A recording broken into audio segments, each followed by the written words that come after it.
ഇക്കഴിഞ്ഞ ക്രിസ്മസ് വെക്കേഷന് ഞാൻ കർണാടകയിലെ ഹാസനിൽ താമസിച്ചപ്പോൾ ട്രൈ ഔട്ട് ചെയ്ത അവിടുത്തെ സ്പെഷ്യൽ ഫുഡ് ഐറ്റംസ് ആണ് ഇതാണ് കേട്ടോ ബെന്നെ മസാല ദോശ. ബട്ടറും ദോശപ്പൊടിയൊക്കെ ഇട്ട് നല്ല കട്ടിയുള്ള ടൈപ്പ് ദോശ.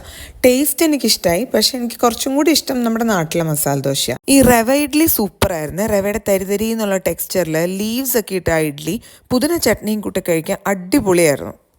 പിന്നെ ഇതവിടുത്തെ തിന്നായിട്ടുള്ള നീർദോശയും തേങ്ങയും പഞ്ചസാരയും മിക്സ് ചെയ്തൊരു സൈഡ് ഡിഷും. ഞാൻ ആദ്യമായിട്ടാണ് കേട്ടോ ഈ കോമ്പിനേഷൻ കഴിക്കണേ. എനിക്കിഷ്ടപ്പെട്ടു. അവിടുന്ന് കഴിച്ച കേസരി ഒരു രക്ഷയില്ല കേട്ടോ. ഞാൻ 2 സ്ഥലത്തുനിന്ന് കഴിച്ച രണ്ടും നല്ല സൂപ്പർ സോഫ്റ്റ് സിൽക്കി ടെക്സ്ചറിലുള്ള കേസരി എനിക്ക് ഭയങ്കര ഇഷ്ടമായി. അവിടുത്തെ ഉപ്പുമാവും നല്ല രസമുണ്ട് കേട്ടോ. ഈ ഉപ്പുമാവും കേസരിയും കൂടെ മിക്സ് ചെയ്ത് ചൗ ബാത്താക്കി അവിടെ കഴിക്കൂ കേട്ടോ. അതും നല്ല ടേസ്റ്റ് ഉണ്ടായിരുന്നു. പിന്നെ അവരുടെ ബട്ടൻ ഇഡ്ഡലിയും ഗീ സാമ്പാറും കഴിച്ച് നല്ല കുട്ടി ഇഡ്ഡലി, അതും കൊള്ളായിരുന്നു. അവരുടെ ദൊണ്ണ ബിരിയാണിയും ചിക്കൻ കബാബും സൂപ്പറാണ് കേട്ടോ. ചിക്കൻ കബാബ് നല്ല സോഫ്റ്റ് അടിപൊളി, ഇങ്ങനെ കഴിച്ചുകൊണ്ടിരിക്കാൻ തോന്നും. മസ്റ്റ് ട്രൈ ഐറ്റം ആണ്.